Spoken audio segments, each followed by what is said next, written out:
সারা বছর ব্যাপী আমাদের প্রোগ্রাম চলতে থাকে। তো বছরের একটা বিশেষ সময় তাকে আরও বেশিভাবে প্রচার করার জন্য আমরা বিভিন্ন প্রোগ্রামগুলো করে থাকি। তো সেটা আমাদের রোড সেফটি উইক চালু হয়েছে 1 তারিখ থেকে 8 তারিখ পর্যন্ত চলবে। তো তারই ফলপ্রসূ হিসাবে আজকে আমাদের এখানে প্রোগ্রাম হলো। আজকের এই প্রোগ্রামে বিভিন্ন সেগমেন্ট থেকে লোক এসেছিলেন, বিভিন্ন শ্রেণীর লোক। তাদেরকে আমরা কিভাবে আমাদের নিয়মগুলো মেনে চলা উচিত যাতে সবাই সুস্থ থাকতে পারে, ট্রাফিক অ্যাক্সিডেন্ট কম হতে পারে, এবং যদি অ্যাক্সিডেন্ট হয়ে যায় তাহলে আমাদের কি করণীয় সেই জন্য আমাদের মধ্যে আমাদের ডাক্তারবাবুরা এসছেন। তারাও আমাদেরকে বোঝালেন, সবাইকে দেখালেন, একদম প্র্যাকটিক্যালি দেখালেন কিভাবে আমাদের অ্যাক্সিডেন্ট হওয়ার পরে কি কি করণীয় সেটা দেখালেন এবং সবাই সেটা দেখলেন। আমরাও শিখলাম সেখান থেকে। কতদিন চলবে এটা? 7 দিন, আগামী 8 তারিখ পর্যন্ত বিশেষভাবে চলবে এই রোড সেফটি উইক হিসাবে 7 দিন। কিন্তু এটা কিন্তু সারা বছরেরই একটা প্রোগ্রাম।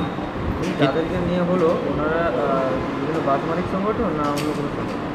না, বিভিন্ন শ্রেণীর লোক আছে এখানে। কোনো সাব ডিভিশন না গোটা জেলার লোককে নিয়ে? বলছি সাব ডিভিশন না জেলা বা থানায়?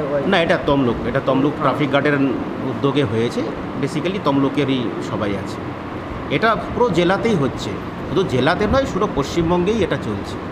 দেখুন, এই যে আমাদের যে অ্যাক্সিডেন্টগুলো হচ্ছে, আমাদের অ্যাক্সিডেন্ট যাতে না হয় সেটা যেমন প্রশাসনের দিক থেকে রোড সেফটি উইকের মাধ্যমে তুলে ধরা হচ্ছে, সেমভাবে হচ্ছে আমরা আজকে এখানে যিনারা এসেছিলেন বিভিন্ন শ্রেণীর মানুষ, বিভিন্ন গাড়ির ড্রাইভার থেকে মালিক থেকে শুরু করে যিনারা এসেছিলেন তাদেরকে, বা সাধারণ মানুষ, পথ চলতি মানুষ যিনারাও এসেছিলেন তাদেরকে একটাই জিনিস তুলে ধরা, একটা অ্যাক্সিডেন্ট হলে তার ফার্স্ট এড কীভাবে করা সম্ভব এবং কত দ্রুত তাকে আমরা হসপিটালে পাঠাতে পারি, এবং যদি তাকে আমরা 1 ঘন্টার মধ্যে হসপিটালে পাঠাতে পারি, মানে গোল্ডেন আওয়ারের মধ্যে পাঠাতে পারি, তাহলে তার আমরা জীবনটা বাঁচাতে পারবো। এই সব জিনিসপত্র কীভাবে পেশেন্টটার প্রাইমারি ট্রিটমেন্ট করা দরকার, ফার্স্ট এডটা কীভাবে করা দরকার, সেগুলো আমরা একটা হ্যান্ডস অন ট্রেনিংয়ের মাধ্যমে দেখালাম, যাতে কিছু মানুষের জীবন বাঁচাতে পারি আমরা। সেটার উদ্দেশ্যে আজকে এই প্রোগ্রামটা, সেটার জন্যই আজকে সবাই একত্রিত হওয়া।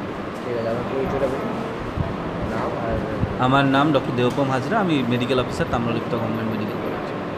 রোড সেফটির আজকে একটা কর্মসূচি ছিল প্রশাসনিকভাবে। তো আমাদের সংগঠনের এখানে আহ্বান ছিল, আমরা উপস্থিত হয়েছি। আমার যে সংগঠন পূর্ব মেদিনীপুর বাস ব্যবসায়ী কল্যাণ সমিতি সংগঠন, বাস মালিকদের নিয়ে জেলা সংগঠন।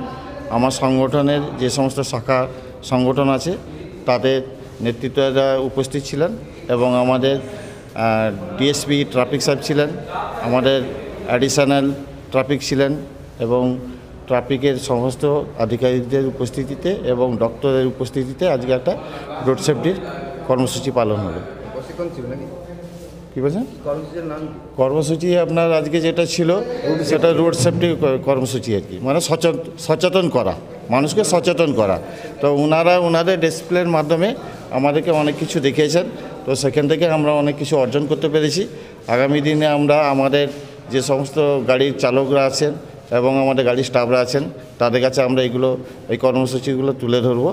সবথেকে বড় জিনিস যেটা, আমাদের শুধু গাড়ির ড্রাইভার হেল্পার এদের সচেতন হলে হবে না, সাধারণ মানুষদেরকেও সচেতন হতে হবে। সাধারণ মানুষ যতক্ষণ সচেতন না হচ্ছে ততক্ষণ রাস্তায় কিন্তু এই ধরনের অঘটনগুলো চলতে থাকবে। আমার নাম মোহাম্মদ শামসুদ্দোহা, পূর্ব মেদিনীপুর বাস ব্যবসায়ী কল্যাণ সমিতির সম্পাদক।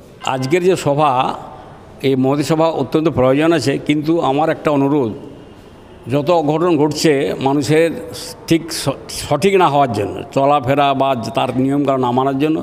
তবে আমরা যত শক্তিশালী হই না কেন, যত অর্থশালী হই না কেন, আমাদের সবথেকে উপরে যারা আছে শান্তিরক্ষক পুলিশ না হলে আমরা কিছুই করতে পারবো না। এখনও পর্যন্ত দেখা যায় এই যে খাকি পোশাকের একটা মর্যাদা, খাকি পোশাকের একটা যে মূল্য, তার যে সেটা থাকলে সব ঠিক আছে।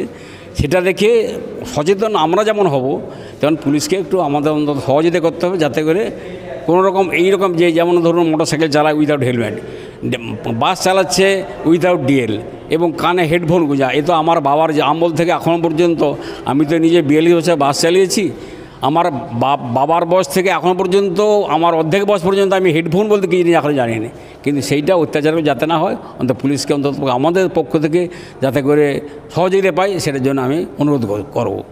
ঠিক আছে, আমার নাম? আমার নাম গোস্বামী আচার্য, বলাইপুর নামে বাস অনার অ্যাসোসিয়েশন।